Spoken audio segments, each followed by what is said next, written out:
Ladies and gentlemen, welcome to Comics Evolve, where we discuss all things around comics media culture with your hosts, Andy, Jarian, and Alex. Welcome to Comics Evolve with myself, Jarian Gibson. And I'm Alex Stroud. And we are back after a short hiatus here, so I'm kind of get back into things. I got to show you out to the groups because that little change now that we can't stream directly to the groups anymore. Got that done. But yeah, welcome back. It's been a while. It has been a while.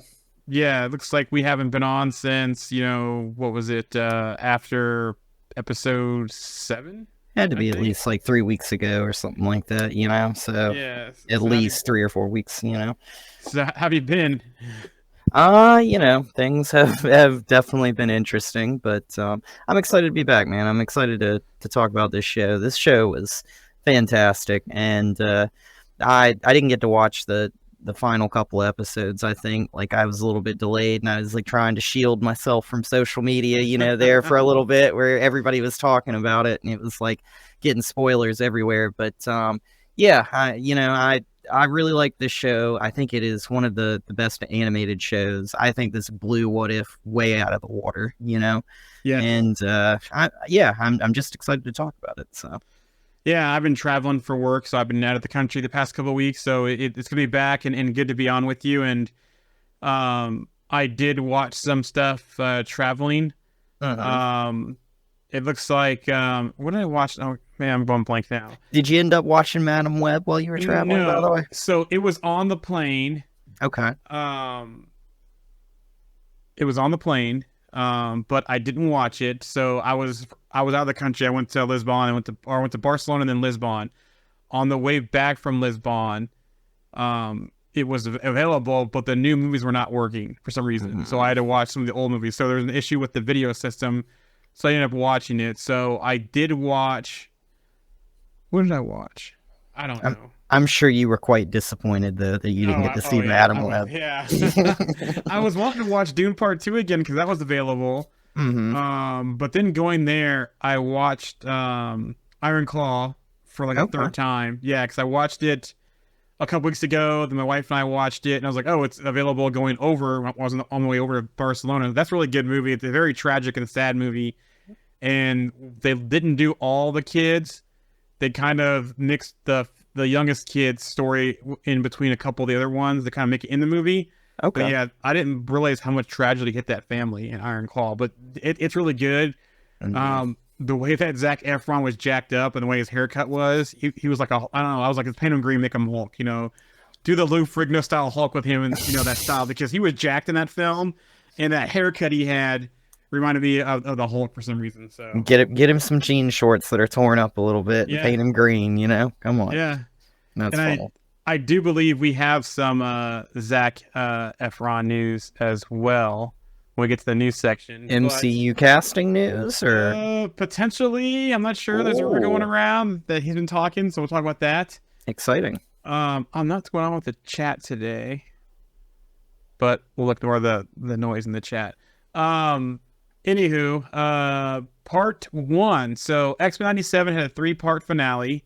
Okay. We had part 1, and it was some interesting things in part 1. So episode 8, Professor X was back in the intro. So we know with him being out there with the Shi'ar and all that kind of stuff that he was coming back. There was some talks about absolute points and mystics of Kamar-Taj. So which was very interesting to see him mention that in the show. Doing some more connections there. And then we saw some stuff, Rachel Summers, we saw Polaris, we saw William Stryker as well. So we're getting all the cameos in this series, it seems like, and I'm hoping after the success of this one we get the Spider-Man 98 series, because when we get to part 2 or 3 we did get another Spider-Man appearance along with some other Spider-Man characters. So the biggest thing though is that we also got to see Daredevil too. I just want to throw that out there. Yep. That was cool, and I think they even showed Doctor Strange in an episode operating too in a room using his magic. So that was awesome getting to see that kind of thing. I believe that was part 3, episode 10 in the finale that we saw that. or was it? I think it was the final one. I'll look at my notes when we get there. Jumping the gun a little bit there, but you know. But I think the one thing there is that the United Nations is kind of, you know, going against the X-Men now, thinking that they lied after Bastion posted that video, I believe, Professor X being alive. So that's interesting. Yeah, I mean, it totally felt like kind of building up to this, that Bastion was kind of trying to erode the little bit of, I guess, positive connections between humanity and mutants and kind of make them really pit against one another. I think kind of going into that first episode, you know, it's kind of like it's starting the fire that's going to burn into a massive inferno is kind of where that eighth episode kind of takes us from in the beginning all the way to the final in the 10th episode. And man, that Bastion dude, like, you know, he's bad in this show. Like, he's been a great villain. I kind of liked some of the things that he said. Just, you know, I love it when villains talk, and the voice actor, I think, did a really good job with that character in the show. And speaking of other things going on, it looks like Valerie Cooper from the UN, you know, the whole time, it seemed like she was on the side of the X-Men and the mutants, but yeah, she's on the side of Sinister and Bastion, and the whole time I'm like, come on, Mystique, show yourself. The whole time, like, you know, trying to kind of get close to them, because Magneto was there, obviously, and they have him hostage. I was like, come on, Mystique, show yourself, do something. I was kind of disappointed that was not Mystique. And see, you know, that she's got that iconic line. It was her, right? That was like, Magneto is right, in the 8th episode. I love that line, but I was like almost expecting her to say that and then like walk to another part and be Mystique or something, you know, change into Mystique or something. I thought that would have been perfect. But yeah, you know, and that's kind of what leads into Magneto getting free and everything like that at some point. Not a clone. Remember we thought he was a clone, possibly? Yeah, not a clone. Yeah, he's not a clone. And we see Magneto kind of like step back into his old ways, like back on the old horse of like, you know what, like, we're not going to do this anymore. I'm not going to be diplomatic anymore. I'm just going to go straight to, you know, Magneto goes, and we'll talk about that in a little bit, about the Asteroid M stuff. But yeah, you know, like, that 8th episode was kind of crazy because, you know, Bastion's got Magneto trapped, and, you know, there was a big question, how did he survive and all that kind of stuff. I would still like to know a little bit more about that after. Did they ever say? They didn't say, but I think when the Sentinel said the threat detected. They say no longer detected. I think one of the, what was that group of people that he was protecting? Oh, the Morlocks. Yes, the Morlocks. That one Morlock has the power though, where he can like shield other mutants. Yeah, Leech. Yeah. So I wonder if in that thing that Leech tried to save Magneto, and kind of disabled him at that time, and that's when they got Magneto. Because he's got that heartbreaking line where he talks about he had to make a promise that kid would be safe, or that they would be safe, and then like he didn't like kind of fulfill his promise. And I think that's a pretty powerful motivator. And I mean, you kind of see that throughout these episodes where it's like, even with Professor X being back, him and Magneto's goal is quite similar, but their means of doing so are quite different. And, you know, you kind of see Magneto kind of like try and be a better man, but then realize that, like, you know what, like, there's just no point, like, you know. And it's very sad, because it's like, I love Magneto as a character. He's a fantastic character, but he's a great foil, I guess, to Professor X, and we see that kind of lead into the next couple episodes about, you know, Professor X being back, and the whole question being brought up, why did you put Magneto in charge?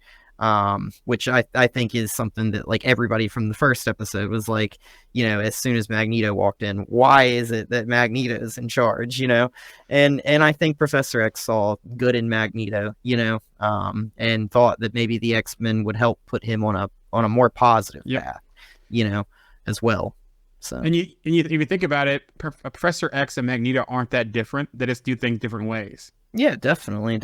And I mean, I think that's why they're good foils to one another. I mean, even in one of the later episodes where, like, Charles is trying to help him get his mind kind of pulled back together.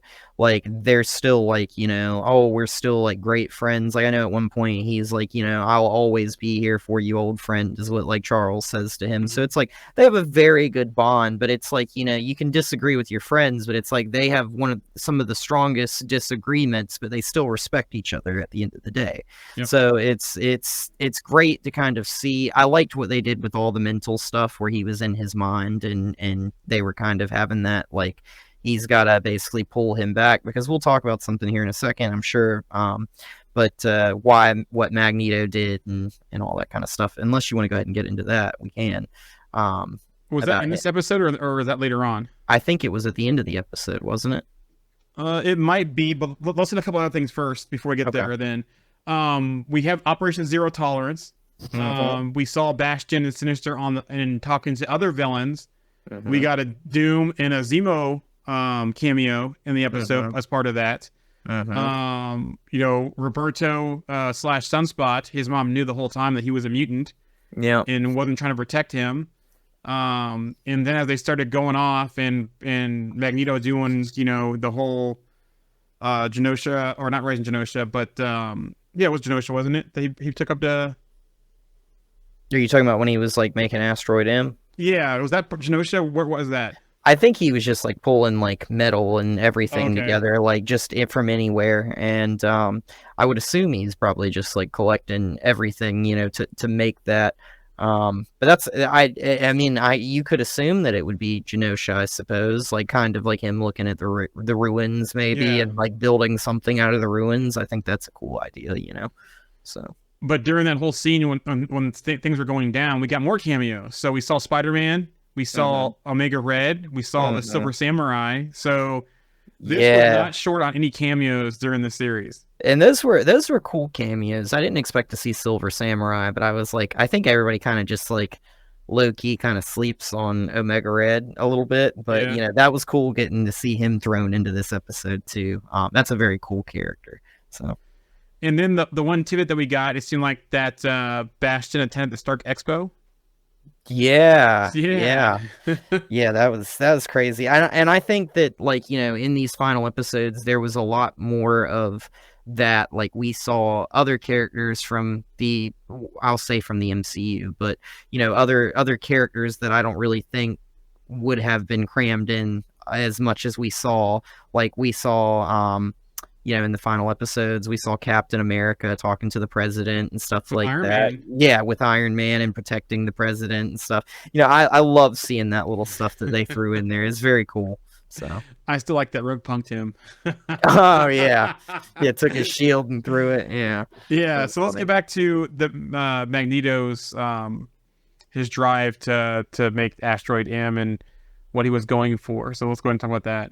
Yeah, so, you know, he kind of appears to Charles when Charles is kind of like putting his game plan together, makes his appeal to him and the X-Men while they're standing outside about how he tried Charles' ways, they didn't work, now it's time to try something else, and, you know, Charles kind of disagrees, and this goes back to that, you know, they want the same kind of goals, but they have different means to kind of achieve those, so...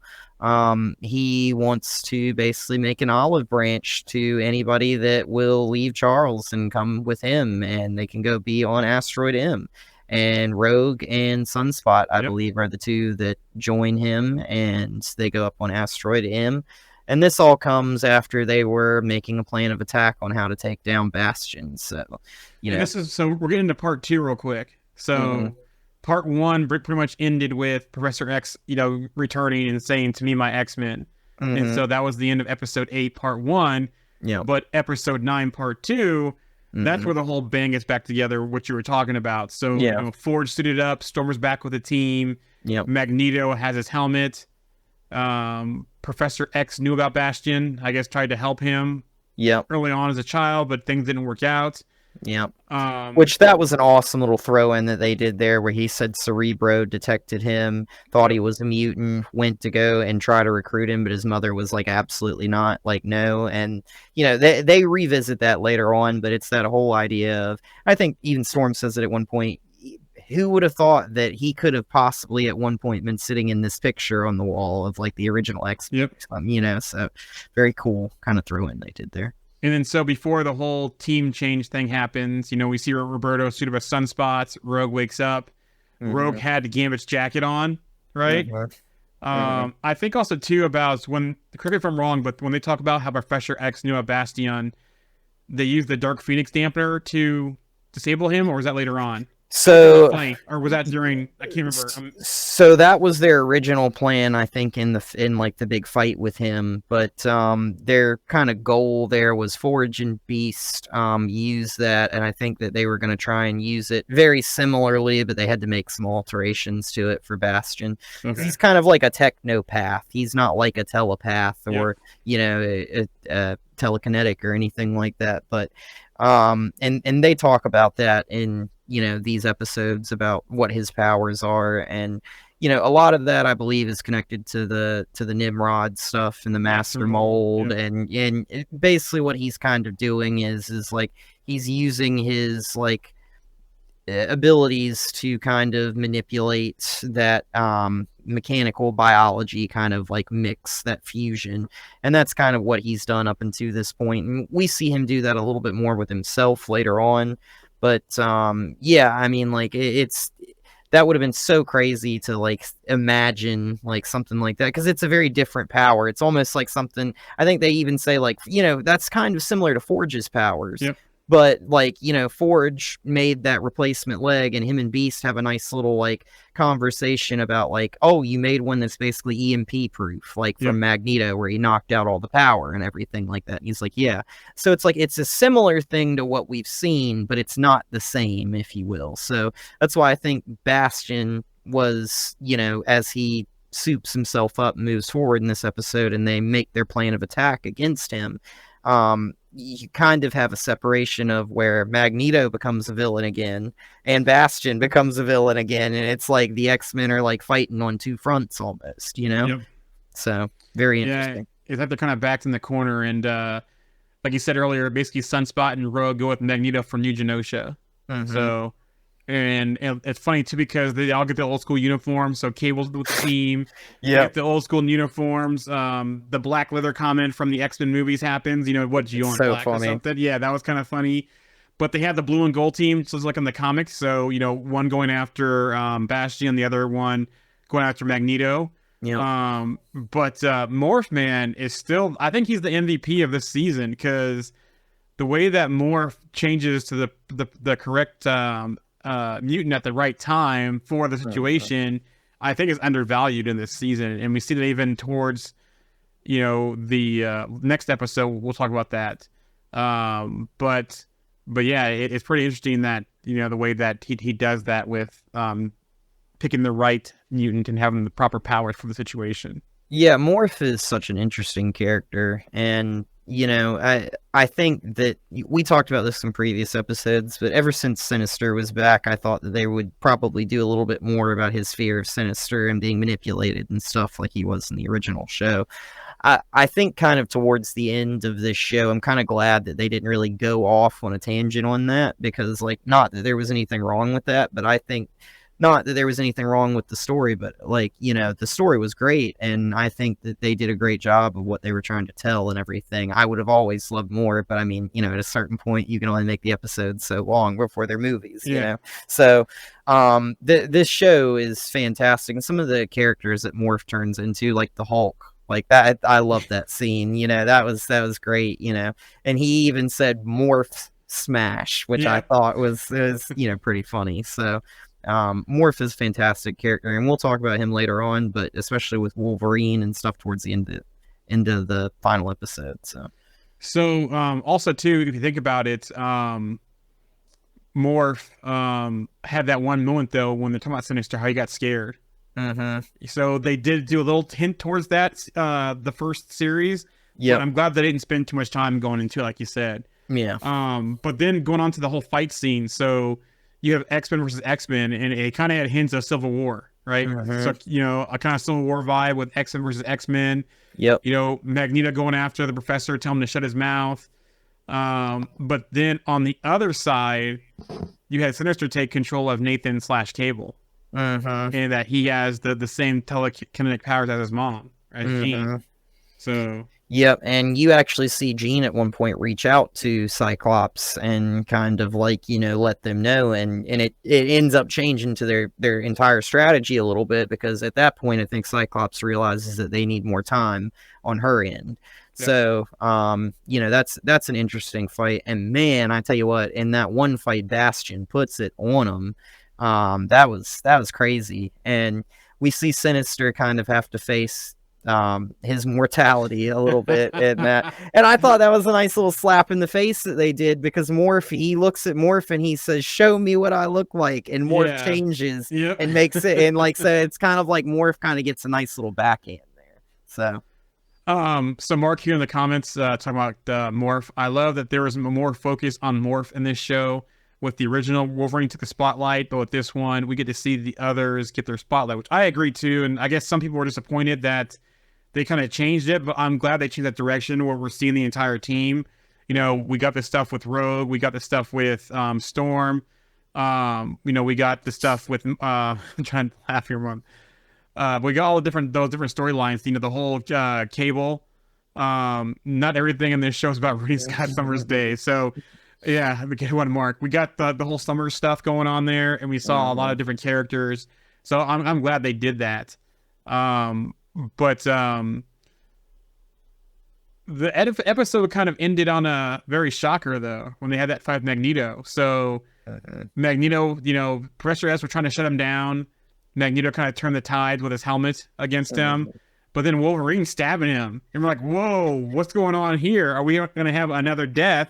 I'm going to quote death because we know no one really dies. Well, and it just makes me instantly question, because when Magneto like sends out like the EMP or whatever and kills all the power and everything, he basically knocks the Earth's like magnetic field off, and it's going to cause like a chain reaction of problems. And so the first thing that Magneto does is he doesn't care. So he builds Asteroid M. So he's just going to pull mutants there and protect them. Yeah, and be like, I'm done. Like, I destroyed everything. I've ruined everything.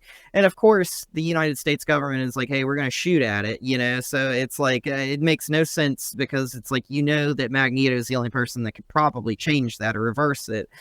And so in that scene, I was just like, Wolverine, what are you doing? Why are you trying to kill him? They need him to like fix Earth. Like, what are you doing? Like, you know, so it's kind of, it puts Magneto in that position where it's like Magneto's ultimately the only one that can change this.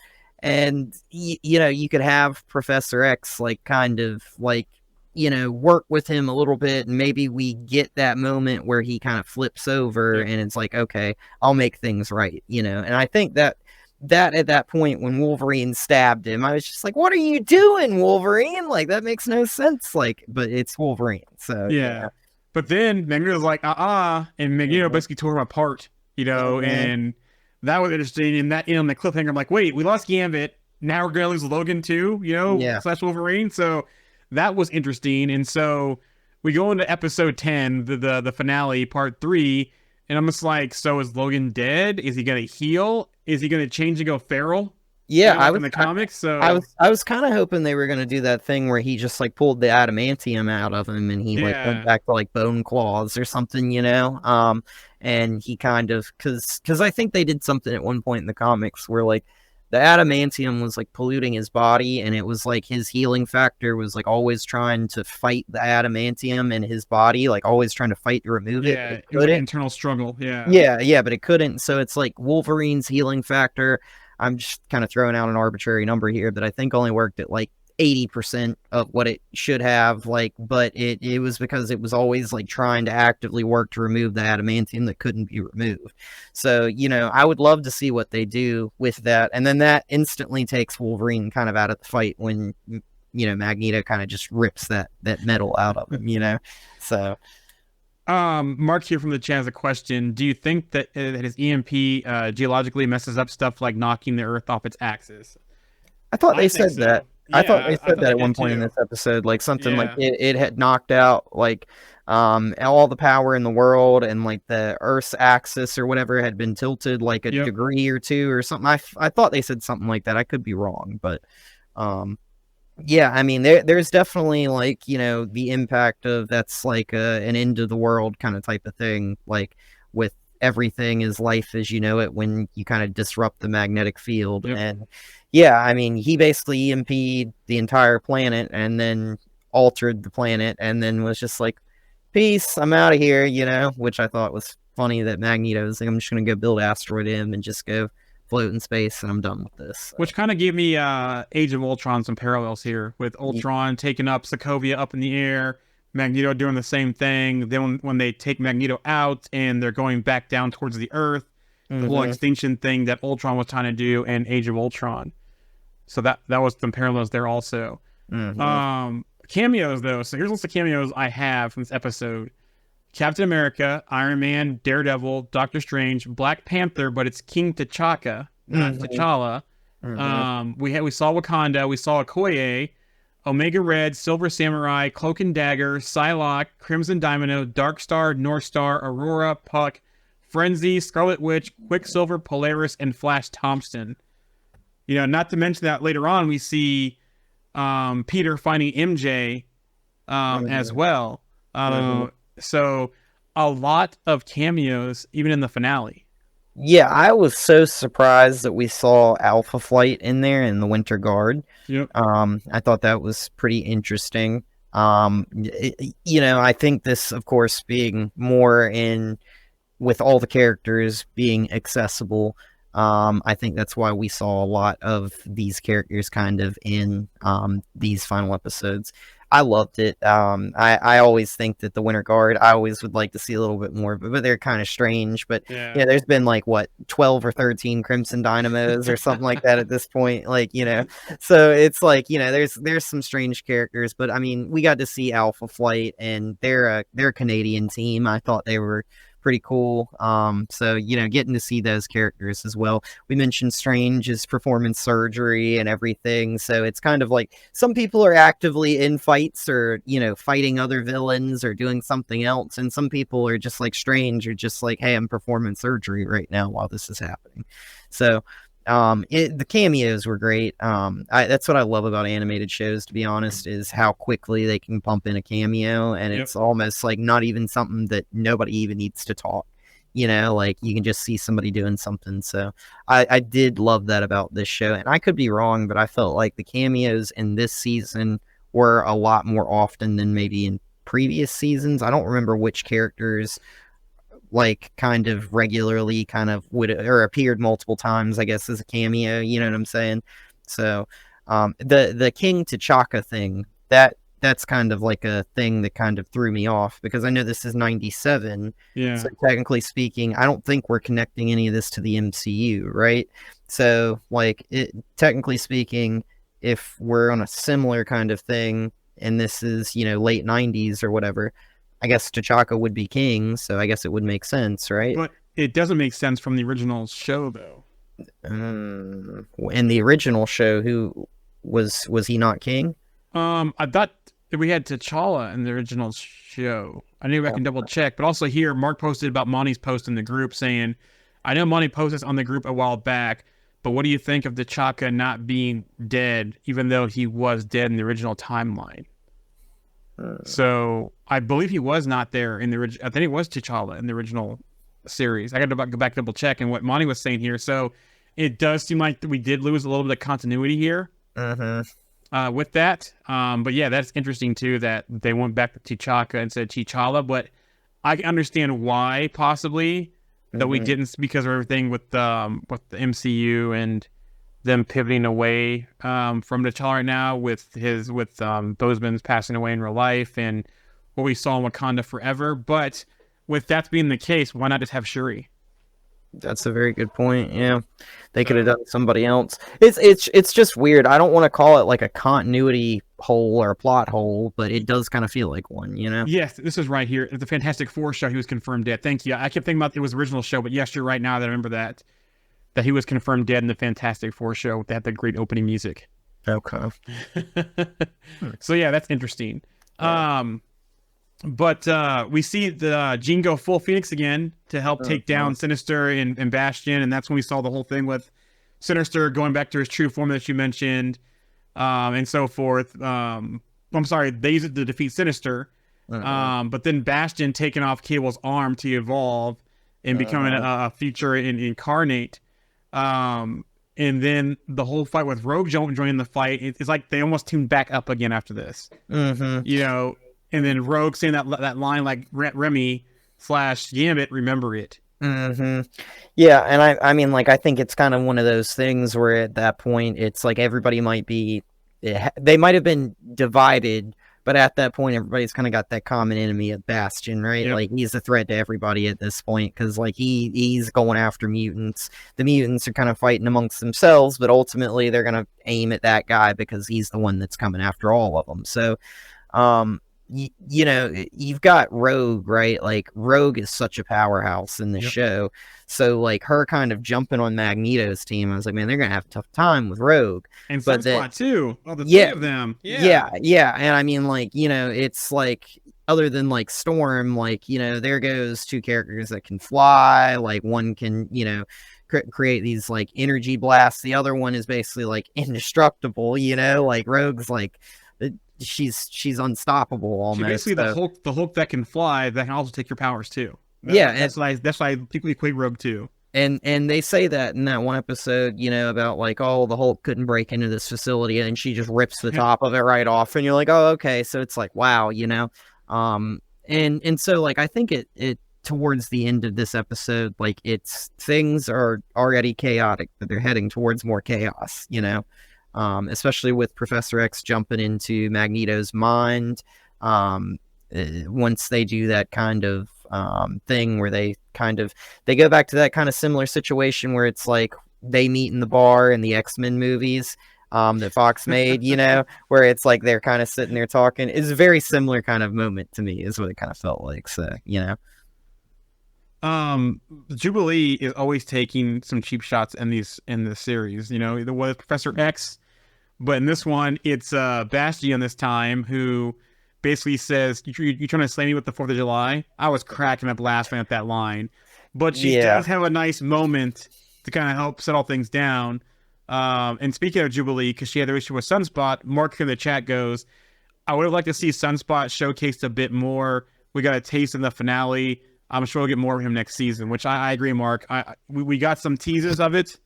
But yeah, I hope we see more of him in the finale. That little, I don't want to call it really like a fight, but I'll say like a small squabble between him and Jubilee where they were like using their powers on one another before, like, you know, I think like the situation kind of quickly changed after that. But I love seeing that like in the show where she was like fighting him and he was fighting her, and they're using their powers against each other. I thought that was a great looking visual scene. So 1 second here, my wife's Mr. Mick. I got to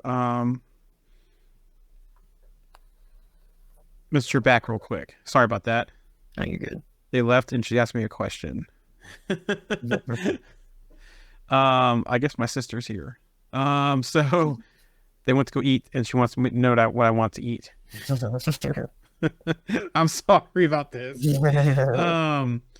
But the next thing too, we got Beast piloting a Sentinel. So that was pretty cool. Yeah. A lot of cool things we saw. And then, you know, Bastion's like, stop fighting the future, embrace it. So basically he thinks he's the future. Yeah. You know, trying to think it's my way, or the highway, type of thing. Which it's interesting because like, I feel like for a character that's like trying to claim that, you know, mutants like Magneto think that like humans are like obsolete at this point, right? Yep. That like mutants are the next step in the evolution and the humans are kind of forgotten. Even Bastion's kind of point by making humans into Sentinels is almost saying that, hey, humans are outdated, they're obsolete at this point, you know. It's like making them similar, which, you know, we see that people are kind of just activated in this show and that there's Sentinels everywhere, these human Sentinel hybrids, if you will. And yeah, man, it's crazy seeing in these final episodes, like they're everywhere, like, and some of these people don't even know that they're Sentinels, and it's like they've had their mind wiped and they're just waiting to be activated. They're just on a list, you know. Yep. So and then as we're you know, they think they're all going down, and that basically it's their final fight, those up on asteroid M, thank you. The whole goodbye to Nathan / Cable from Gene and Scott was pretty cool.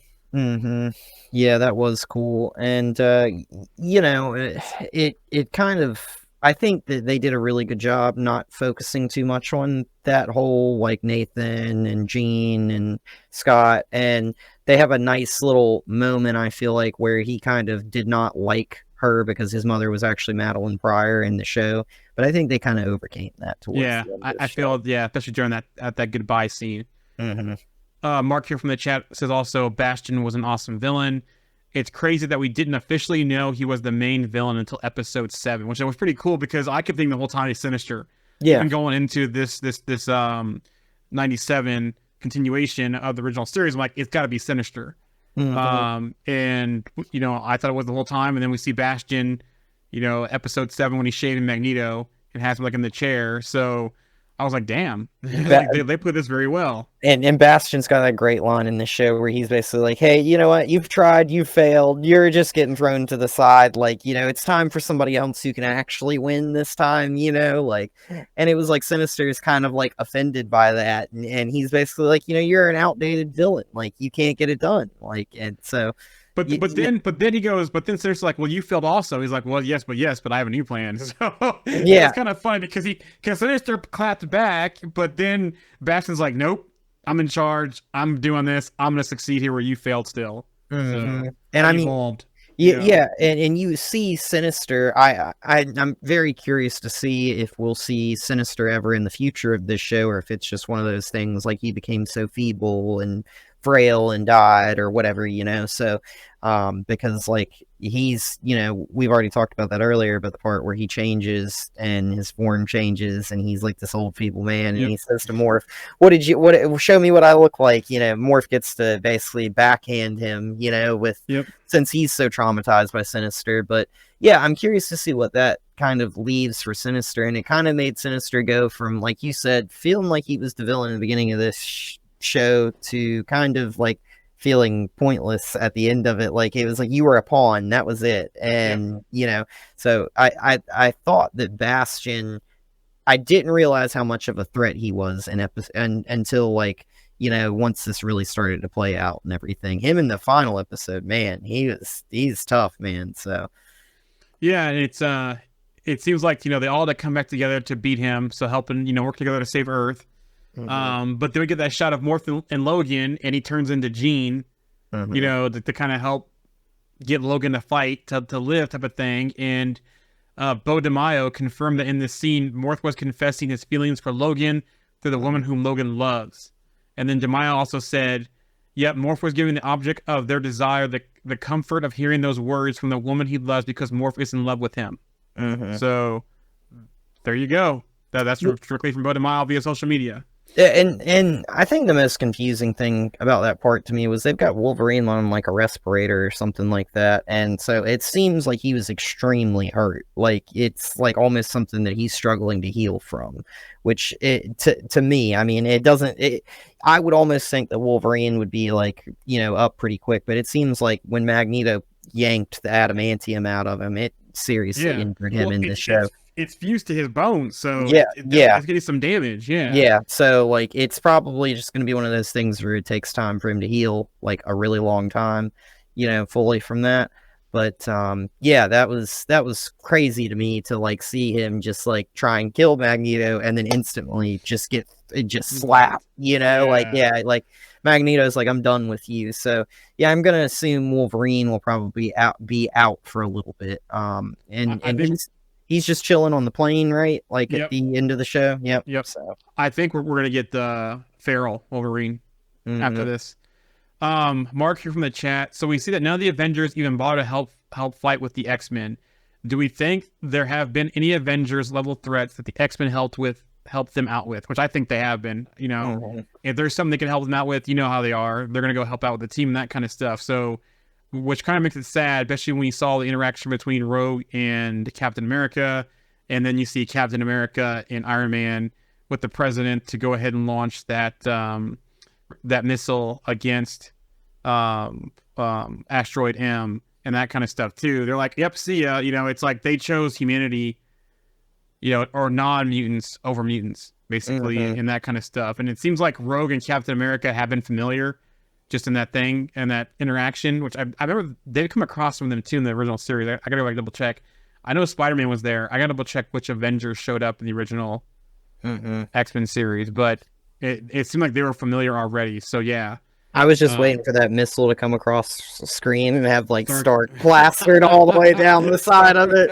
Yeah, I'm just like, oh yeah, of course, Tony Stark, you know. So I thought that would have been so funny. But so then, kind of wrapping things up for the ending here, we get Magneto lives. You know, Bishop is back with Forge.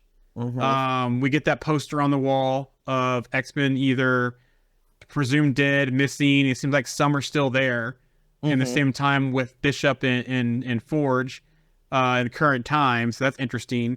But then they got pulled through time, so it looks like some went to the past, some went to the future. But do you think they got pulled through because of Bastion taking Cable's arm? See, that's what I don't know. It almost feels like, so we've got the Cable stuff going on, and that's definitely a part. We know Cable went to the future, and somebody asked at one point, like, when do you think is the next time we'll see Bishop or something like that? So when I heard that, and at the end of this episode, I was like, is Bishop tied to this? But then it didn't make any sense, right? Because we see at the end of this, the teams are divided. And so it's like the team is divided, and you've got like Magneto and Professor X and a handful of them in ancient Egypt. Yeah, and so it was 3000 BC, Rogue, Nightcrawler, Beast, Professor X, Magneto, and then we see in Savanur, basically, who comes Apocalypse, and they kind of come across him and help him before he becomes Apocalypse. Yep, and then Jean and Scott go to the future, and they see Nathan. Yep, Nathan's a younger boy, though. Yep. So I feel like this is almost one of those things where it's like, so both of these things are supposed to happen almost chronologically, like they had to go back. But the weird thing is what happened to Bastion in this? This is what I'm like most curious about is did he do this somehow? Because if he didn't do it, then he's out there somewhere, right? Like either he's got to be in the future, but I don't think he would be in the past. So like it would be, I feel like, who knows, maybe he was thrown in the past because it's hard for him to be a technopath in ancient Egypt, you know? But, you know... Was he working with Apocalypse, too? And that was his kind of final thing here. So I think that... I don't want to blame Bishop or whatever, but obviously, we talked about it before. There was definitely going to be some sort of time travel shenanigans more than just Cable popping in, trying to change events. It felt like that from the beginning. And, you know, Bastion is kind of... I mean, he's kind of got ties to the future as well. I mean, with like Nimrod, Master Mold, and all that kind of stuff. So I don't want to say that that's Bastion's fault, because Bastion almost feels like towards the end of this show that he almost gets like he even makes a joke about it. He's like, you're trying to appeal to my humanity. But then it kind of feels like he's starting to sort of listen or whatever. And then that just sort of happens. And so I don't know if he's to blame for it, but then that leaves another crisis, which is the world needs Magneto to come back so he can fix the planet before the planet gets, you know, thrown into chaos. So I'm gonna blame. So I don't know who to blame, to be honest. Maybe it's Bastion. Maybe that was like his plan, but I feel like maybe this is some sort of tie to Bishop or something, maybe potentially. Possibly. So it's gonna be interesting. So when you said Jean Scott and they saw Nathan, that was 3960 AD. But it wasn't just Nathan, it was Rachel as well. So Mother Ascani and Clan Ascani, Rachel Summers. Yeah. That also is an Apocalypse story. Yeah. And then you got Apocalypse showing up in present day Genosha. With the card, the death card, I think it was. He showed, and it's hinting at Gambit can return as one of the horsemen of the Apocalypse. So it seems like next season, maybe we'll see a tie between Apocalypse and Bastion next season. But it seems like or maybe we'll see Bastion down the line in season 3 or 4.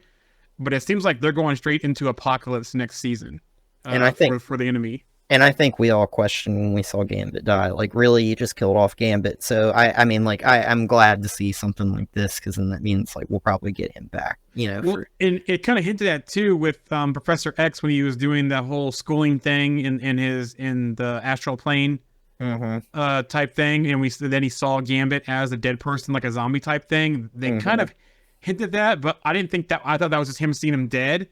I didn't think that he was going to come back as a horseman of apocalypse. I figured they would bring Gambit back by some kind of time travel type thing. So yeah. Mark here from the chat. How do we think they're going to do this next season? There are 3 different groups. Should each group get their own episode before they merge together, or 10 minutes each of a 30-minute episode until they come back together? That's a good question. I think we're probably going to see an entire season of back and forth between all 3 time frames, between present day, between the past and the future, and then we'll probably come back together with a 3-part finale again, where somehow they'll come back together in part 1 or part 2 before doing something to thwart Apocalypse in the finale. They have That's they have like a cool spin that they could put on this, and that would be like, imagine an apocalypse that was past, present, and future. So like the future one can fight the X-Men in the future and be like, I remember when I fought, you know, your counterparts in ancient Egypt or whatever. Or I remember, like what King said in Quantumania. Yeah, exactly. Or he could be like, I remember when I went to Genosha after its destruction or whatever, you know. And like him saying that to them in the future would then it's almost like one of those things, like I would hope that he wouldn't, but like every villain loves to talk in a lot of these like types of shows and stuff and tell about it. But like that, he might very well be their connector to how they figure out when everybody is, right? Like, so like he might slip up and say something like, yeah, you know, I remember meeting Charles Xavier and, you know, Magneto back in ancient Egypt, like then, and then be like, oh, well, that's where they went, you know? Because we see that Forge is putting together a board where he's trying to figure out where everybody is, all the mutants, like who's off world, who's like MIA and everything like that. And yeah, I mean, like I think towards the end of this show, it's going to be interesting to see where season 2 picks up, just from the simple fact of, I think it's going to be touch and go with how they kind of handle the teams. They'll just probably show one, jump to the other one, jump to the other one. But I feel like it's going to be all connected through Apocalypse's story, through past, present, and future kind of type of thing. So, Mark, one last comment. Since you mentioned the mother Ascani is an Apocalypse story, what stories would you recommend reading to prepare for next season? I gotta go back and double check. It's been a while, unless you know top of your head, but I know she's tied to Apocalypse and in the Ascani clan stuff. It's been a while. I'll go find that for you. Yeah, I think that there's probably going to be at least a couple of probably Apocalypse storylines maybe explored here, which is kind of cool that they would do that in a TV show, right? Like have almost 2 separate storylines, but like past and future kind of, you know. So I think that'll be cool kind of moving forward to see how they do that in season 2 and the logistics of putting all those episodes together. So might get a little confusing at times, I think. So now that we're done with season 1 of X-Men 97, what are your final thoughts and your thoughts on Marvel animation going forward? Man, so this show was great. I liked the animation style. I liked it a lot better than the original version of this show. The story was excellent. I really don't have any qualms by, you know, the ending or anything like that. The X-Men, I feel like, always find themselves in this thing where it's like they always fix one problem and end up in another kind of type of thing, you know? So it's like at the end of this show, that's kind of what it is. It's like they kind of stop all this craziness from happening with Bastion and Magneto, but the Earth is still in chaos. The Earth still needs Magneto back, and everybody's spread across time. And, you know, you see Anne Sabanor saved by Rogue. She goes right to the past, and the first thing she starts doing is throwing punches. So, you know, like, I thought that was great. I started blasting. yeah. So anyway, we started blasting. And, yeah, so I thought that was really good. But, yeah, I mean, like, I think that this show was great. I think the story was great. I think the animation was great. I liked it all. I thought all the characters were phenomenal. I think that the weakest part of the story for me was Professor X, how he just was with the Shi'ar and then just kind of just came back, and it's like, oh, I still want to know how they got his body and got him and everything like that. It just doesn't feel like it flows just right there, but I'll concede that. Overall, I think this is one of the better Marvel animations. I think it's light years ahead of What If. Yes. I think that this was a really good show, and it's hard for me to list anything that I really hated about it. I didn't really hate anything about it. I would probably give it at least a solid 8 or 9 out of 10, easy. I think it ended really interesting, and it sets up season 2 pretty well. So I'm really curious to see where they go with that for season 2. Yeah, I agree with everything you said. Definitely up there high for me rating wise. With that being said, I'd love them to do Spider-Man 98. Mm-hmm. I would love for them to redo to bring back the Fantastic Four animated series, bring back Earth's Mightiest Heroes, bring back Avengers Assemble. Ooh, I would love both of those. Yeah, bring back some of the stuff with the Spider-Man stuff, other stuff that he did, like Spider-Man and His Amazing Friends. I'd love to see that be brought back. The one where he was doing the Shield Academy stuff, where he was he had Kazar and Zabu and all the different characters that he had, the Team Cloak and Dagger, that kind of stuff. I'll let see all that kind of stuff come back, and I hope that Marvel, with all the success of this season, starts really looking at those other series and doing continuations of them like they've done with this one, because that's where Marvel's been lacking in animation. And I feel, with What If season 1 and 2, X-97, I think they're on the right path to getting on track with all their animated series, by bringing some of that stuff back too. And hopefully the biggest thing here is that is the writing, the showrunner. It's sad that I don't know what happened. I'm not going to defend what happened between Marvel and DeMaio, but hopefully whatever they do going forward, they can get showrunners like that to do his animated series, because this is when it was really good. I don't know if there's any way to bring him back or to whatever happened. But now homie's got shirts on and his images on social media now. So I don't know what was going on, but yeah, I hope they find more showrunners and give them the same kind of creative freedom, I guess to say, that DeMaio had with 97. And I'll just throw this one last thing. You mentioned something that made me completely forget. We also had Cloak and Dagger in this show. I don't know if you mentioned it earlier, but So that was kind of nice to see them kind of quickly just thrown in. It's like them in the middle of a fight, and then it's kind of a highlight reel of seeing all those cameos. So just nice to kind of see, them thrown into this episode, or these final episodes, I guess, as well. So yep, I love them in the comics and the cartoons, and the show actually they had it on Hulu. I actually thought that the show was pretty good. I liked it. It wasn't bad. Yeah. I don't remember how it ended. I don't remember if I finished it or not, but I didn't hate it, Yeah, but I would love to see them do something, whether it's a Disney Plus series, even if they do a change the lineup of Young Avengers and make them it, or something connected to Spider-Man in the MCU or something. I would love to see them somehow get in live action. Cloak's got some cool powers. I think they're awesome. So I'd really be interested to see, them do something more with them in the MCU, and, just even in animation, that would be pretty cool. So like Strange Academy type thing. So yeah. All right, now that we're done with X-97, let's get into the news. And the first part of the news I'll start with is X-97. So showrunner Bo DeMaio says that Deadpool was off limits for making an appearance in the series, which makes sense because we're getting Deadpool in Deadpool Ring coming up. On season 2, DeMaio says he did write a lot of season 2.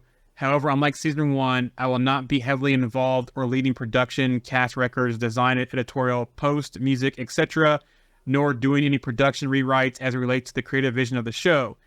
This is why I said I can't really speak to season 2, but looking forward to seeing the final product with you all whenever it airs. I have high hopes. Via EW, season 2 is already in the editing stage right now. Brad Winderbaum, head of the Marvel Studios television, says they are staying true to Bo DeMaio's vision for the second season, so that's good. He also says success has massively jump-started season 3. He has confirmed that the series will have a new head writer for season 3. Okay. So Looks like RMC's on with us. Let me see what he says here. Hey fellas, I'm coming in late, just getting off the roof. I did hear some stuff though. Could Apocalypse be behind the time shenanigans at the end? Onslaught gotta be coming. Charles back to the Milky Way ghetto. All the cameos were so cool. Loved every single one. So yeah, I don't know. There's got to be some tie between Bastion and Apocalypse or something. We got to figure out how they got put back there. My thought initially was because Bastion had Cable's arm, that maybe the army had the time device on it too as well, and that's how he did it. It was so interesting to see what happens next season with that. So I feel like it's going to be one of those loop stories where it's like future somebody is doing this like all the way back to the past to try and make events happen going forward and stuff. It'll be really cool to see what it turns out to be. So, Bob Iger did talk about the Marvel Studios lineup. He provided details on his vision to scale back on the content. Via Variety, his plan is to dial back the streaming series 2 per year and films 2 or 3 per year in the near future. Which, why limit yourself? Kind of see what the year is going and do that. But he says we are slowly going to decrease volume and to go probably about 2 TV series a year instead of what we have become 4, and reduce our film output from maybe 4 a year to 2 or a maximum of 3. And we're working hard on what that plan is. So, Mark Sear says your comment reminded him of the movie Looper. Saying guys to the future to get assassinated. yeah. Or to the past. Mm-hmm. Yeah. Disney and Warner Brothers are teaming up to start a new streaming bundle that combines Disney Plus, Hulu, and Max. It's going to release this summer in the U.S. I don't know what's going on. We're getting back to cable, but you can cancel anytime, basically. Yeah. I saw something about that. I got advertised on like YouTube or something, like 5 different streaming services for like $20 or something. I was like, shoot, where's that advertisement again? It like disappeared. And I was like, tell me where's that at? Like, everyone's changing. That's why. Yeah. Here we got a new one. Mr. Anti-Idiotic says, I really want Kitty Pryde to be Tom Holland's Spidey new girlfriend in the MCU. That would be interesting. That'd be cool to see that one. Marvel Studios now has 3 separate divisions. Marvel Studios will focus solely on films, following the plan of quality over quantity. Marvel Animation, animated series both outside and inside the MCU, like What If and X-Men 97. Marvel Television was announced at Disney upfront, which will focus on series and streaming output. Brad Winderbaum also said on the return of Marvel Television and Banner. Also, too, the Calvary said via social media, Ming-Na, who was in Agents of S.H.I.E.L.D. It's not canon, y'all. She said that. It's not connected, even though this is back. But anyways, Brad Winderbaum said, we want to make sure Marvel stays an open door for people to come in and explore. On the heels of Endgame, I think there was maybe a little bit of obligation to watch absolutely everything in order to watch everything. As you know, as comics fans, they're designed to just pop in, find something that you like, and use that to enter into the universe. And then you can explore and weave around based on your own preferences. So part of the rebranding of Marvel Studios, Marvel Television, and Marvel Animation, even Marvel Spotlight, is to, I think, try to tell the audience you can jump in anywhere. They're interconnected, but they're not. You don't have to watch A to enjoy B. You can follow your bliss. You can follow your own preferences and find the thing you want within the tapestry of Marvel. So I think that's good. They're getting back to that. Also here from Mr. Anti-Idiotic. Who do you guys think should play Kitty Pryde? That's a good question. I've been saying this for a long time. I like that girl. She's from AHS. It's primarily what I know her from American Horror Emma Story. Robertson or... No, not Emma Roberts. I want her to play Emma Frost. Emma Frost. I think that would be great. But I think her name is like Thaisa Farmiga or something like that. She's the one that plays Violet in the first season Murder House, and she plays several characters throughout the show, throughout all the seasons. But I think Murder House most watched one, so that's why I said that. But yeah, I think she'd be perfect as Kitty Pryde. She'd be like my kind of ideal cast for that. She's a little bit older. She'd probably be, I don't know, probably like 30 years old or something now, probably early 30s or something. But Tom Holland's older too. He looks young. yeah, that's So true. It That's depends on the true. person.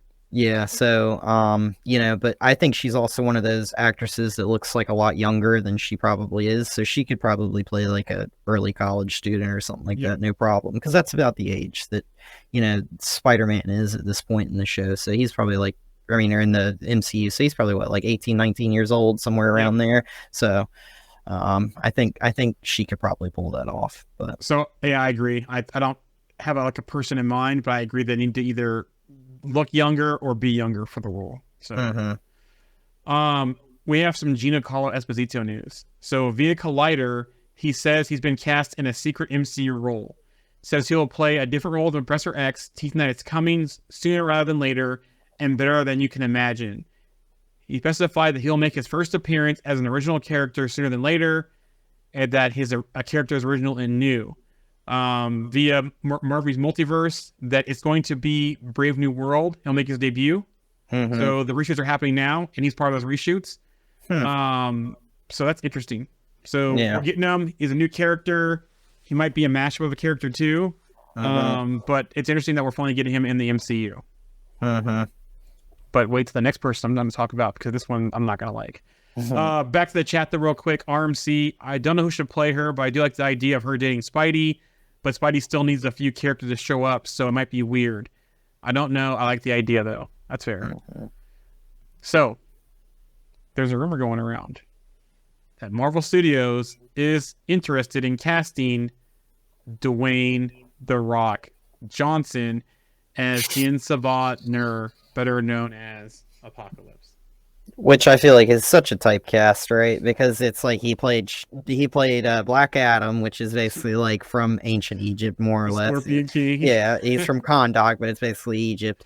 And then you got the Scorpion King, one of the worst CGI'd characters ever in a movie. I love the Mummy movies; those movies are fantastic. But yeah, he in that second Mummy movie, it was awful. Like, I don't know what they were thinking, but yeah, I feel like that is such a typecast. But I hope they don't go with The Rock.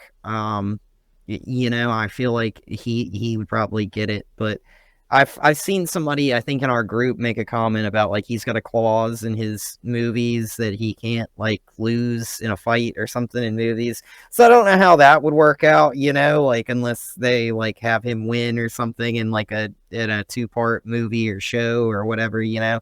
But like, and then lose again. I don't know, but yeah, I don't think that's the right casting. I hope they don't move forward with it, to be honest. So. Yeah, after his control that he had on Black Adam, I'm a hard pass on that one.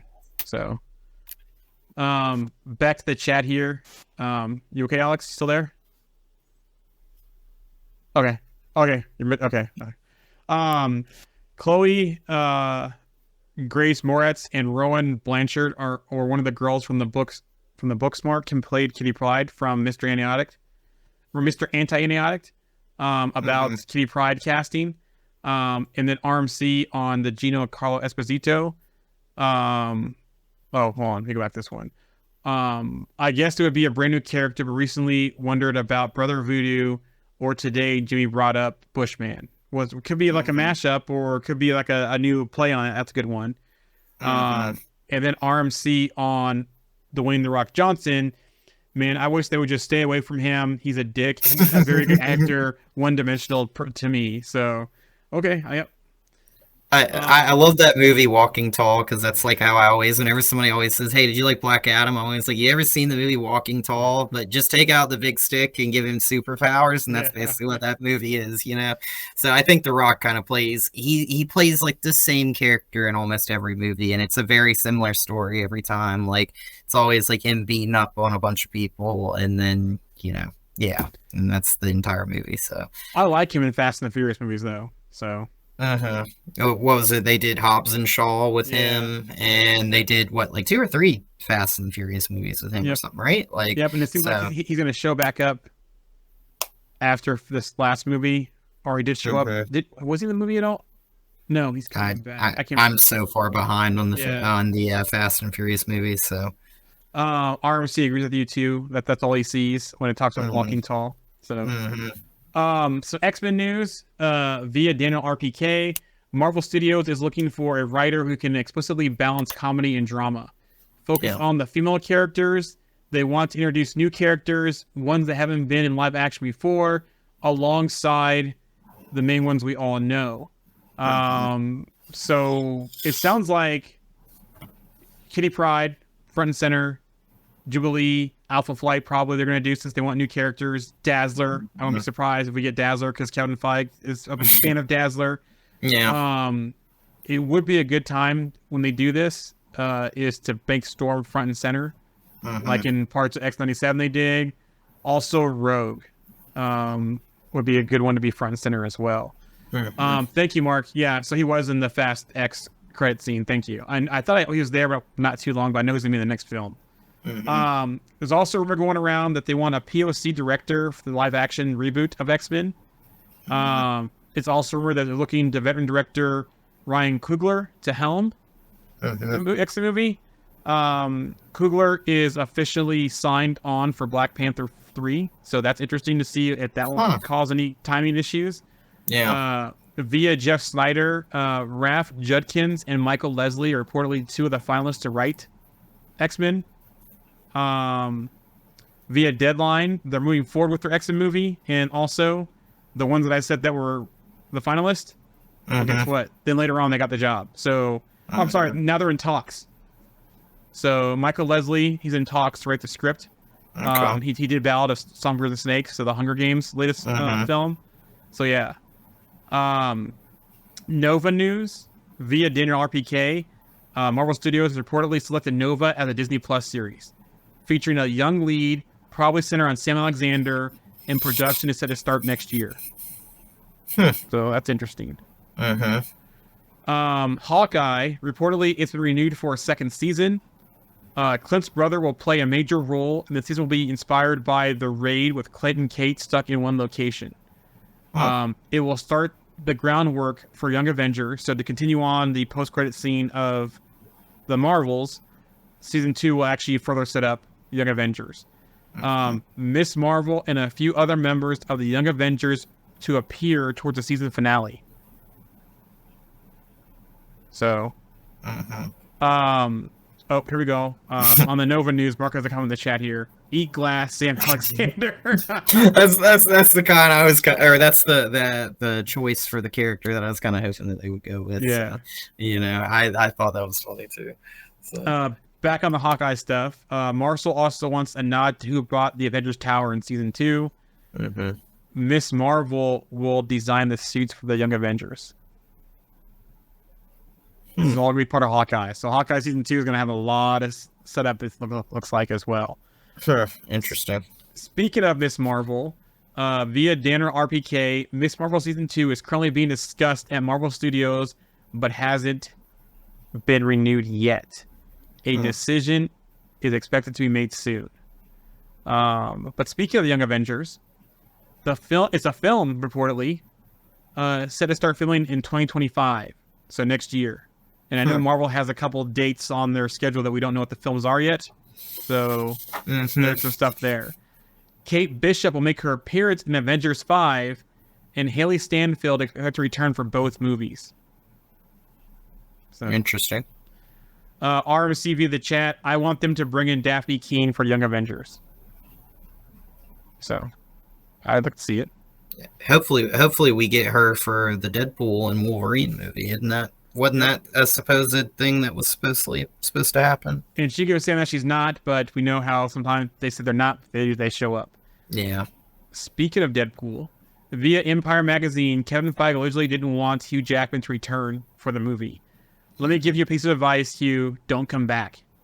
You have the greatest ending in history with Logan. That's not something we should undo.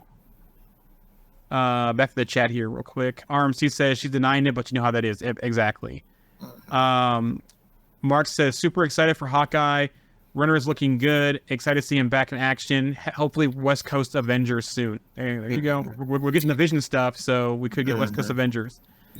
Back on the thing about Hugh coming back, though, I think that if there was any way for him to come back, like in any movie or show or whatever, I think that this is probably one of the best possible routes for him coming in with Deadpool. Like, Deadpool's teased about that for the first two Deadpool movies, like wanting that to have just one movie or one scene or something with Wolverine, let alone Hugh Jackman and stuff like that. So seeing him kind of come back, I think it sucks because like a lot of people did like Logan and stuff like that, but this isn't really kind of touching that. I feel like it sort of is, but isn't, what I'm saying? So it'll be kind of like an alternative route or whatever, but they keep talking about that one shot where he talks about like he couldn't save his world, and we don't know what that is just yet in this movie and stuff. Graves. So in the grave. So hopefully that's like gonna be a different Wolverine and they don't touch the Logan stuff. But I don't think that it's really that bad that he's coming back for this, and I don't think it's gonna hurt Logan by any means. So. And there's rumors too that it's from a universe that we haven't seen yet that he's from. So RMC via the chat, I completely agree with Alex. I always said I never wanted him to come back after Lokian, but this is the perfect way. So, Kevin Feige also admits that he initially wasn't sure how to incorporate Deadpool into the MCU. I was very much thinking about how to bring mutants and the X-Men into the MCU, and I thought it needed to be more than just playing the hits. But the truth is, Ryan Reynolds is an idea machine, so he may have pitched that to me, but he also pitched 25 other thoughts and ideas. Back to the chat, RMC says, I want to see him, Logan, in Secret Wars, but hang it up after that. Yep. Maybe like another proper sacrifice in Secret Wars for him. They need to have, like, if we end up with Kang being the big bad, like him just, like, basically turning Wolverine to dust or whatever, just like aging him up to where he just like just basically just lives like where he's basically like a million years old and Wolverine just like turns to dust basically, and Deadpool just be like out there like being like, oh no, now we're gonna have to recast somebody other than Hugh Jackman, like that would just be so funny.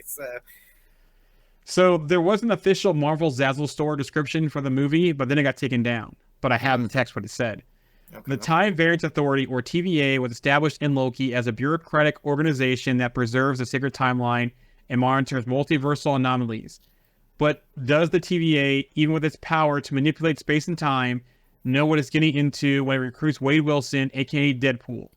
Following a long-established bromance with Wolverine, played by Hugh Jackman, Deadpool, played by Ryan Reynolds, is about to team up with the Adamantium Man. And not only will they be working to defeat a range of villains plaguing the Marvel Universe, but they'll be crashing the MCU franchise, too, and putting their own R-rated 20th century Fox-style twist on some of the favorite moments from Phases 1 to 4. Expect to see a few cameos, along with some iconic costumes and personalized products. And our official license store for Deadpool and Wolverine below. Remember, we're the best there is at what we do, and what we do best is very nice. So...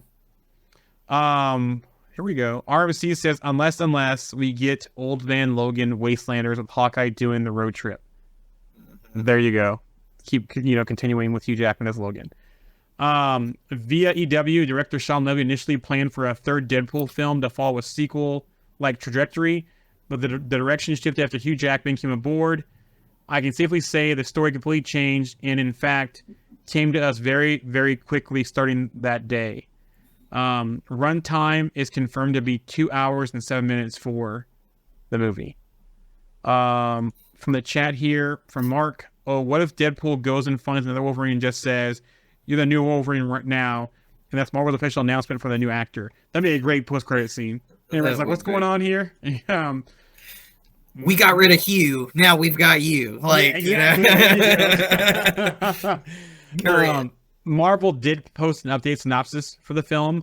Marvel Studios presents their most significant mistake to date, Deadpool and Wolverine. A listless Wade Wilson toils away in civilian life, his days as the morally flexible mercenary Deadpool behind him. When his homeworld faces an existential threat, Wade must reluctantly suit up again with an even more reluctant liar. Reluctantist. There are always question marks with their words for it. He must convince a reluctant Wolverine to F-word synopses are so effing stupid. So there you go. RMC is down with that too for the passing of the torch for the new Wolverine. Secret Wars rumor: Chris Evans has agreed to return for the movie. Okay about that. Another rumor is the direction for Avengers 5 has reportedly changed to a more standalone story. Also, it might be split into 2 separate films. So there might not be a tie between Avengers 5 and then Secret Wars. So Interesting. Fantastic Four. Reportedly, Mole Man will make an appearance. And after that came out, Paul Walter Hauser has been cast in an unknown role via Deadline. Now, Mole Man. As soon as it came out, I was like, that's Mole Man. I would love to see him play Mole Man. If it's not Danny DeVito, I think he should be it. I've always wanted Jason Alexander as Mole Man. Like, I just feel that being such a George Costanza character, you know? Like, so... Via the Hollywood Reporter, Paul Walter Hauser says the past Fantastic Four missteps weighed on him before joining the new movie. But I really do think the combination of the screenplay and the department heads that are working on the film and that classy cast of really exciting actors make me feel that this movie is special and it was something I want to be a part of. Via the chat RMC, what's up with the King though? Any word on if they'll do multiple people playing him? I have no idea. There have been very little chatter about King lately. So, via Deadline, John Malkovich has reportedly joined the cast as well in an undisclosed role. Now, the first prop hitting mind, Puppet Master. Also, he could be their mailman, because the mailman was pretty prevalent in the comics. He could be the Baxter building landlord. He could be Franklin Storm, but I think it's Puppet Master. Puppet Master. I can't talk now. We're going too long. I can't talk. Ralph Ineson has been cast as Galactus. He was also a Ravager in Guardians of the Galaxy, so another recast. Interesting. Yep. Weren't they looking at casting Herbie too at one time? And yep, I'm getting there as well. So via Deadline, Natasha Lyonne joins the cast in an unknown role. Now, could she be Herbie? But she also, if John Malkovich is the Puppet Master, she could also be Alicia as well. So that's interesting. Yeah, that is interesting. Pedro Pascal will begin filming at the end of July. So, Blade, the never-ending movie, the never-happening movie, I should call it. Yeah. Via Alex and the Cosmic Circus, Blade is reportedly set for a 2026 release date. Via Daniel RPK, Mahershala Ali, Blade is reportedly going through another major rewrite. Marvel is reportedly searching for a new writer, but they have found the story they want to tell. They're looking for a male actor to play the main villain in a Blade film. Now, remember, Mia Goth is already in the film, and sounds like she'll be Lilith. And whether she's an ally or a villain, we'll find out. Yeah, RMC, your thoughts here from the chat. Exactly. Oh boy, shaking my head. Exactly. But here's some good news though of Blade. So, Midnight Suns film, live action film, reportedly is interested in Fede Alvarez to direct the movie. So it's gonna be a movie, live action movie. Via Down RPK though, the filming for Midnight Suns is set to begin shortly after Blade wraps up filming. So it sounds like we're gonna go from Blade into the Midnight Suns. Maybe Blade sets up Midnight Suns. I'm sure the team will look different than the comics, but it's good we're getting them on screen. Hoping we have a Ghost Rider in there, you know. I have some Ghost Rider news too. Ooh, exciting. RMC from the chat, Seven Riders, man. Yep, this is like the never happening movie, but it's like it's happening now. Brave New World via Empire Mag, Julius Anna, who's the director, talked about it. The action in this movie is incredibly exciting because this guy who can break, this is a guy who can bleed. We've got to have a lot of fun pushing him to the limit. And Sam, the new Captain America. Via THR, it's only scheduled for 22 days of reshoots. New action scenes will be added. Also, Giancarlo Esposito will be added in the scenes as well. So it's not a complete rewrite. It's only doing some action scenes. Mark from the chat, I love a horror director like James Wan from Midnight Suns. I would love for he would what's be his good. name? Who did Work by Night? Oh, I do not remember his name. He does the music, but now he did that show. I would love for him to do Midnight Suns also. Now, Raimi did Multiverse of Madness, didn't he? Yes, he did. I liked the way that he did Wanda in that movie. Yes. Like that one scene where she comes crawling out of the mirror and like it's like some like exorcist looking like scene where like her body's all contorted and everything, and then she like readjusts herself. That movie had some creepy scenes to it, you know. Yes. So I think that he did a pretty good job with that. So I think he could possibly do it if his name was ever thrown into the hat. Michael Giacchino is the one who did Wear It by Night. Yeah, I think Raimi will be a good choice as well. Captain Britain. There's a rumor going around that it's being developed for a television series focused on Captain Britain. Interesting. Yep. Do we know who that casting would be potentially, or? Cavill. Yeah, I was gonna say, is it gonna be Henry Cavill? But I have no idea. RMC from the chat here says Midnight Sun sounds so good to me. Moon Knight, Ghost Rider, Blade, etc. Work by Night, Elsa Bloodstone, Man Thing, all that kind of stuff. Yeah. Where's that? Oh, Wonder Man.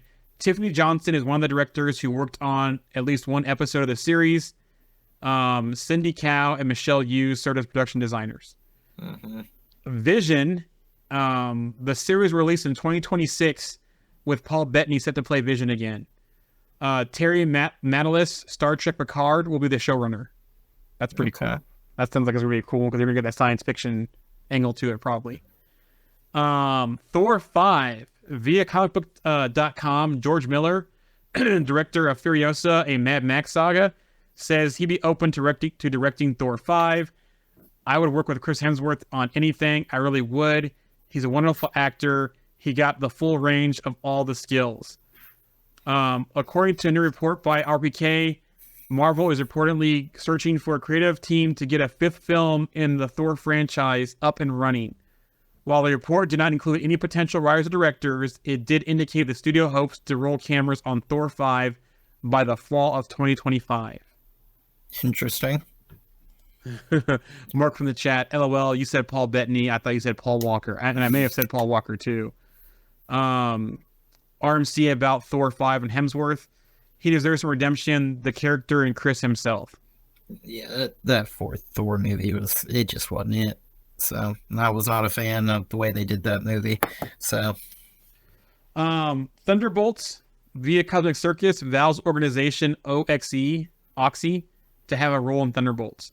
Now, do you also see the rumor too? Is that basically there's a rumor going around that I saw. I'm not sure if it's true or not, but Val double crosses them, basically sends Ghost, Taskmaster, and Yelena into that screen that we saw of them in some vault to retrieve something. That's what I think. Like ultimately, probably is going to happen because you've got Val who like she seems to have developed some type of relationship with Yelena. We've seen that in the past, but like at the same time, like if they're working on like a new super soldier or something, they might be sending like a team of people in to see how quickly it takes for him to dismantle them or something, you know, or if it's a success, you know. Yeah, so that whole vault thing that we saw with Yelena and the screenshots of the screen pics and that kind of stuff, that they sent him into that scene where Bob Reynolds is, and it looks like he may dismantle half the team.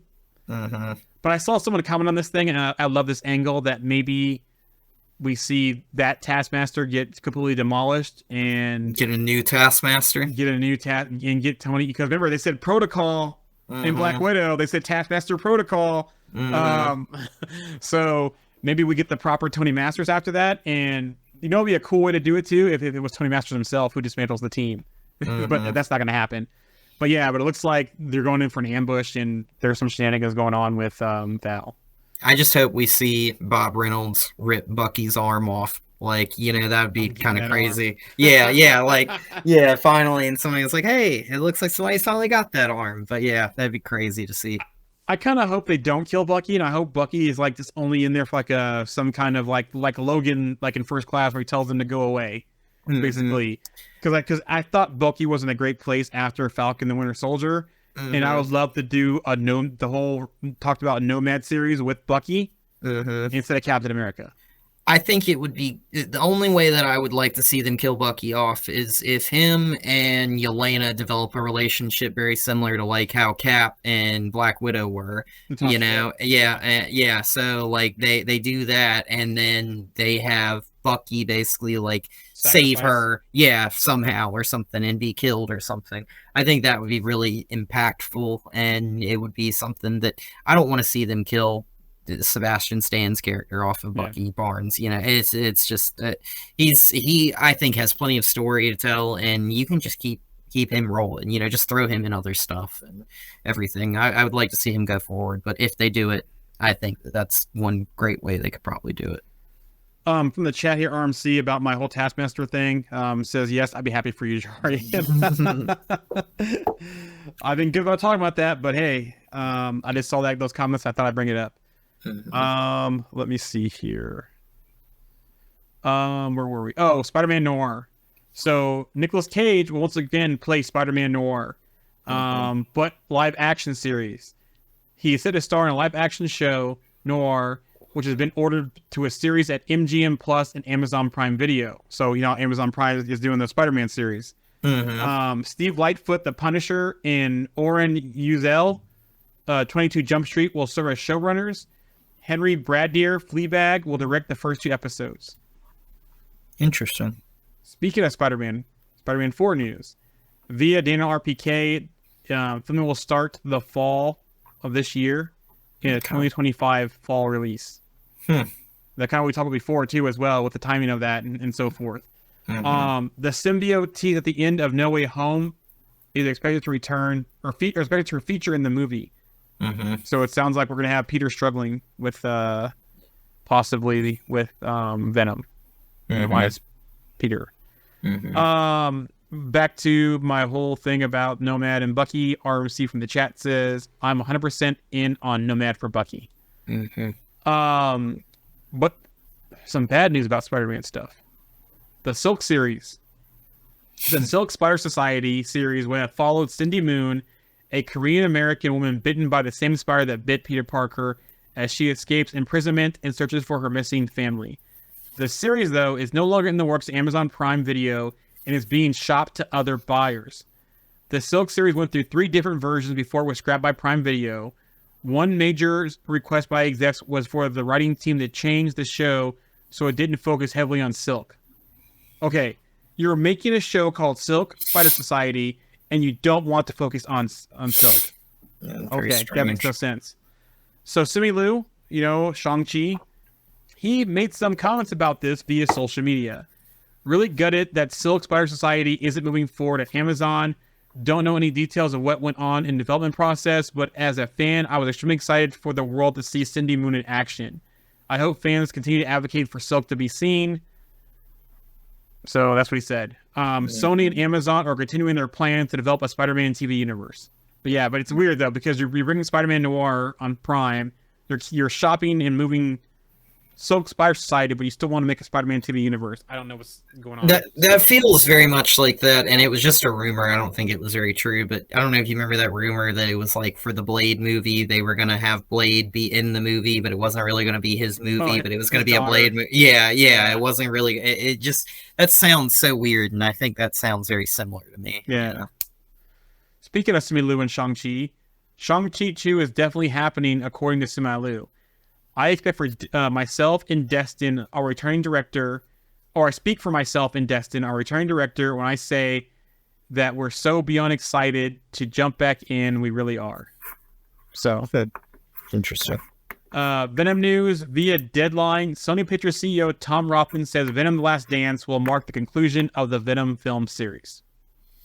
Your best bet to be done outside of Spider-Man, and you're going to conclude it. Okay. What if Marvel Studios head of TV Brad Winderbaum says, what if season 3 might be the next animated project to be released? That is the culmination of a trilogy. We're actually close to completing that one. So there you go. Isn't that going to be like the final season or something they said? Yep. Which is so weird to me because they could just keep that rolling like there's indefinitely. stories you can do, yeah. Yeah, you don't have to, and they don't have to have like a finale every season that ends with everything being connected. Yeah, like they could stories. they could just easily do that, and that could be something that could roll for 20 seasons if they really wanted to, and they could just tell like a Cosmic Ghost Rider episode or something like, just tell different stories throughout the multiverse. But okay, very odd that they would end that after 3 seasons. Friendly Neighborhood Spider-Man will be a long-form animation storytelling that we like, a cut from the Steve Ditko era of comics. Here, relationships brew when the stakes rise in the first season. Things feel really tragic, dangerous, and pretty incredible. So, Eyes of Wakanda, Brad Winterbaum says Eyes of Wakanda is an MCU show and has some of the best animation the studio has done. So, there you go. Interesting. I wish Andy was back with his next news.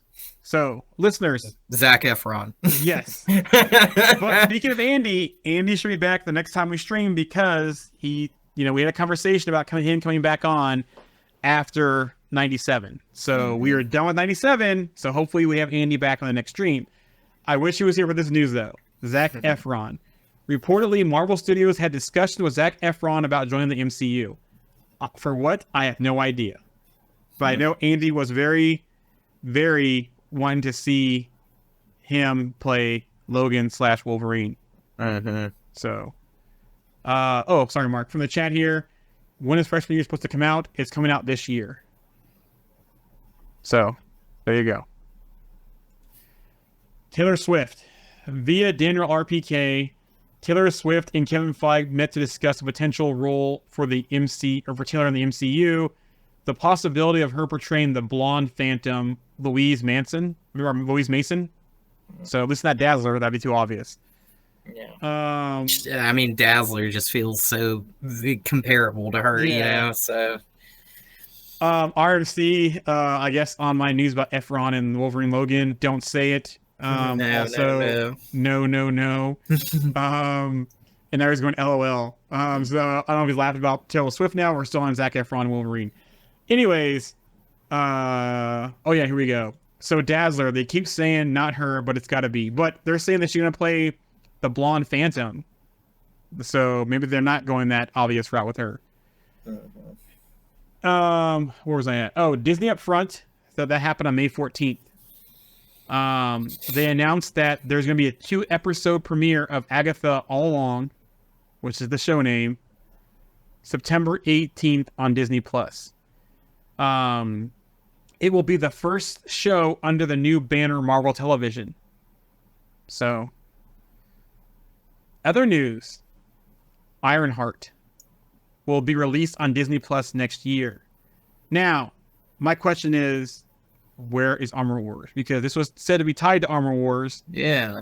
And so, are we going to get Armor Wars next year? Are we going to get it the year after? Is it still tied to it? I don't know. I hope they did not cancel Armor Wars because I want to see Cheadle in that role. Well, hopefully, I know it's a show, but at the same time, it's like Cheadle was in the Secret Invasion show, so he was also Falcon and Winter Soldier as well. Yeah, so it would make sense if he appeared in Ironheart. So hopefully they do something with him in War Machine, and that, and maybe he's kind of a mentor to Riri. Who knows? RMC, don't you put this evil on me? He says in the chat, I think they're gonna kill it. I still think they're gonna kill it. He says, I hope not. Stop. Ironheart will star Dominique Thorne and Anthony Ramos. They were on stage to promote the series at Disney up front. So there you go. So people keep saying that they're going to kill Ironheart. They were there up front.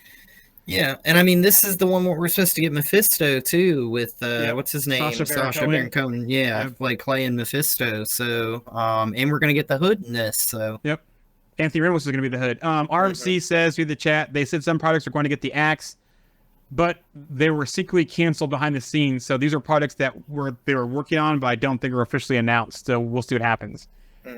Please don't be Armor Wars. The Wonder Man one, I feel like, is the one that slips the most under the radar. We barely ever hear anything about that one anymore. So, it just we barely ever hear anything about it anymore. It's always just something kind of small, I feel like. So Where was I? Born Again will premiere on Disney Plus on March 2025 with 9 episodes. So it looks like we're getting 2 seasons, 2 parts, 18 episodes. Alex, are you ready for this news? Ghost Rider.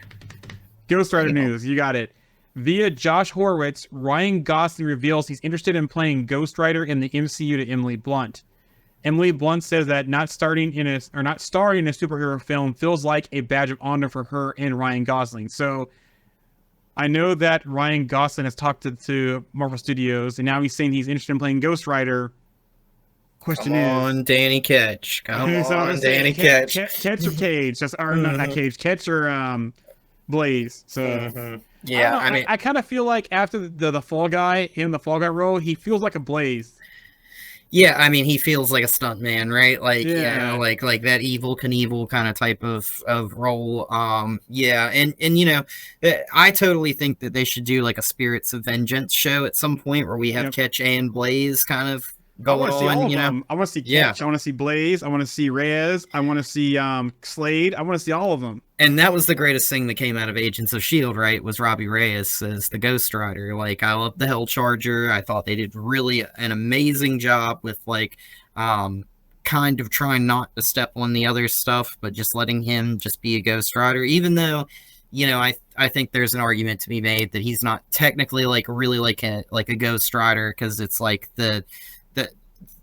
that version of Ghost Rider is like connected to like a serial killer. He's got like more of a bloodlust versus like, you know, the others. But yeah, I mean, I don't want to see Nick Cage back. I don't want to see, you know, I don't want to see Gosling as Johnny Blaze either. So I'm hoping they do Danny Ketch and then maybe go back and like show one of the other riders in the show. Like, you know, we can have more than one Ghost Rider. I don't think that's going to be too ridiculous in my opinion. So I just want to see Moon Knight stealing the Hell Charger on live action. But that being said, the best thing of Agents of S.H.I.E.L.D. was Robbie Reyes in the Ghost Rider they did that season.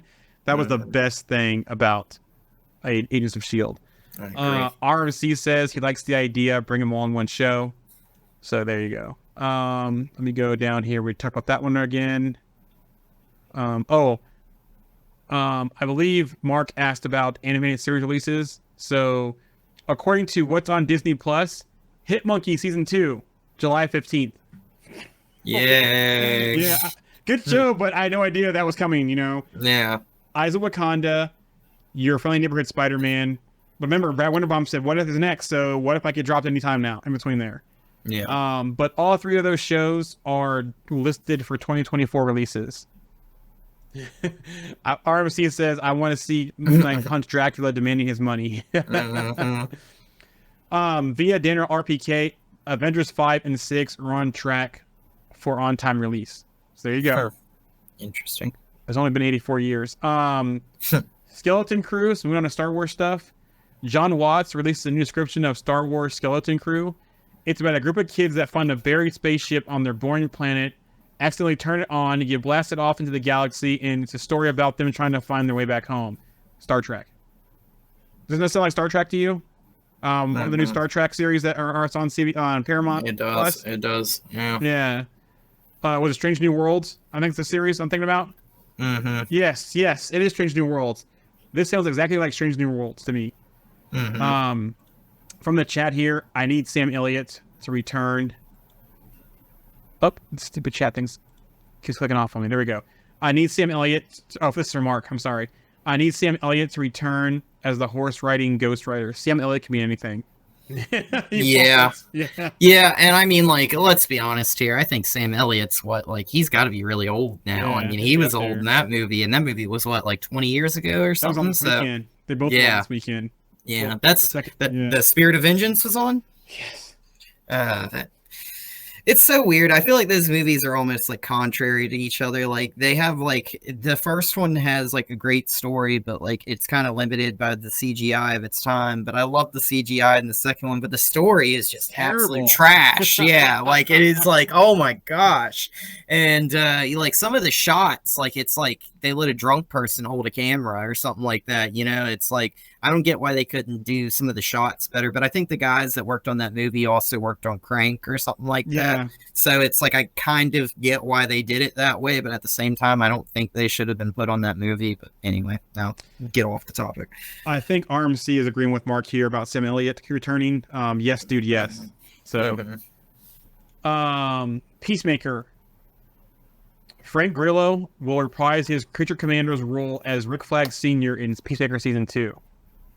James Gunn via social media says, pleased to announce that the great Frank Grillo will reprise his role of Rick Flag Sr., the role he'll first played in animated form in Creature Commandos. Throughout the Season 2 of Peacemaker, Christopher Smith and Rick Sr. have an unfinished business to take care of. So there you go. Because he killed Rick Flag in the Suicide Squad movie, which ultimately makes me believe that all this, this is a big problem, right? Like, they said that Season 2 of Peacemaker almost, like, wasn't going to really be connected to the previous universe or anything like that. But now it feels like it is if they do that. So it's like, man, so many more questions to be answered. You know? And they're plucking things they want to keep. I guess, yeah. It seems like that's going to be kind of messy if they do that, you know. So, Supergirl, Woman of Tomorrow, will release on June 26, 2026. Film is slated to begin later this year for filming.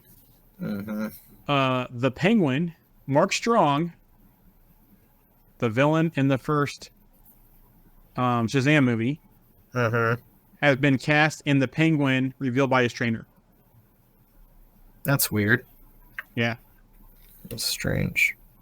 RMC via the chat says, still think they wasted him in the MCU. Crossbones and Claw should be reoccurring. Yes, both were wasted in the MCU. I agree. Yeah, that was weird that they got rid of both of those characters, you know. They could have made tons of minor appearances throughout the future, so. Mark asks, is Frank Grillo old enough to play his dad? They'll probably make him look old. The Boys, Kate and Sam from Gen V will be in The Boys Season 4. We saw that via video released. They're in it. The Boys Season 5 is confirmed via Amazon Prime social media. Okay. So, and there's been talks whether Season 5 will or will not be the end of The Boys. At first, it was said it would be, but then there was stuff that I think Kripke was saying that it's not going to be, so I don't know what's going to happen there. He-Man news. Amazon MGM Studios has dated the live-action Masters of the Universe movie for June 2026. Bumblebee and Kubo and the two-string filmmaker Travis Knight is attached to direct. The synopsis is Masters of the Universe introduces a 10-year-old Prince Adam who crashed to Earth in a spaceship and was separated from his magical power sword. The only link to his home on Eternia. After tracking it down almost 2 decades later, Prince Adam is whisked back across space to defend his home planet against the evil forces of Skeletor. But to defeat the powerful villain, Prince Adam will first need to uncover the mysteries of his past and become He-Man, the most powerful man in the universe as of variety. Now, this sounds like other films we've seen. I can't point my finger on it, but this sounds like pretty familiar the way they're doing this. Does Kevin Smith have a role with this too? I hope not. Nicholas Galitzine has been cast as He-Man in the film. Sure. So, Tron Ares, Jeff Bridges confirmed his return. Okay. So, Cobra Kai Season 6 will released in 3 parts. Part 1, July 18th of this year. Part 2, November 28th of this year. And Part 3 will be in 2025. Okay. So, that's a pretty aggressive schedule, too. Yeah. I like it. From the chat here, Mark says, I miss when Nick Centennial was cast as He-Man. Lord of the Rings. Warner Brothers will release the first of its new batch of the Lord of the Rings films in 2026. Peter Jackson and his longtime writing partners Fran Walsh and Philippa Boyens are producing and will be involved every step of the way. Oh, Noah Centennial, he says, Mark.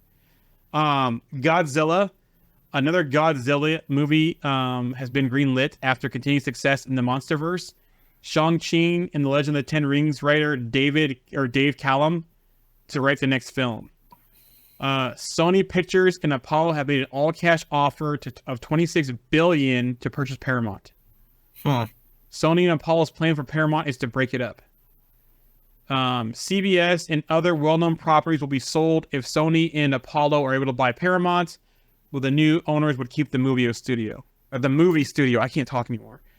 We're on almost 2 hours now, and I can't talk anymore. We're almost done though. That's a good thing. Five Nights at Freddy's, the sequel, will hit theaters December 5th of 2025. And last but not least, 300. Via Variety, a TV series in the world of 300 is in the works at WB-TV with Zack Snyder in talks to direct and executive produce. It'll be a prequel to the movie. So. Okay. So yeah, so that's all I got. I'm not sure when we'll be back next. We got to check and see what's going on. I know in the past we did talk about doing some comic runs or other series.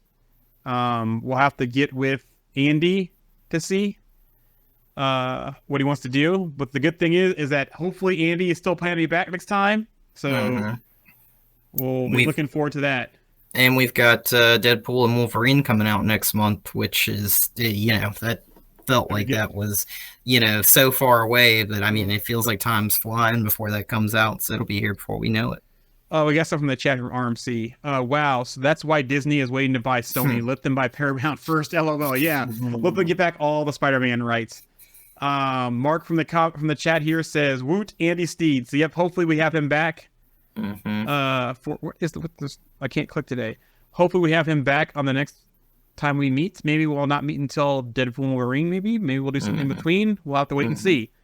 But it's gonna be back after a couple weeks of things happening in life for the both of us. So this should be out this week sometime. I am going on vacation, so but I'll probably get it done while hanging out. The audio and the video stuff done. And then we'll regroup with Andy and see what we want to do for the next episode. Any closing thoughts, Alex? No. Just if you haven't watched the X-Men show, X-Men 97, it's really. Is that you? Really enjoyed it, and you should definitely give it a watch. Is that you having a problem, or is that me? That was you. Okay.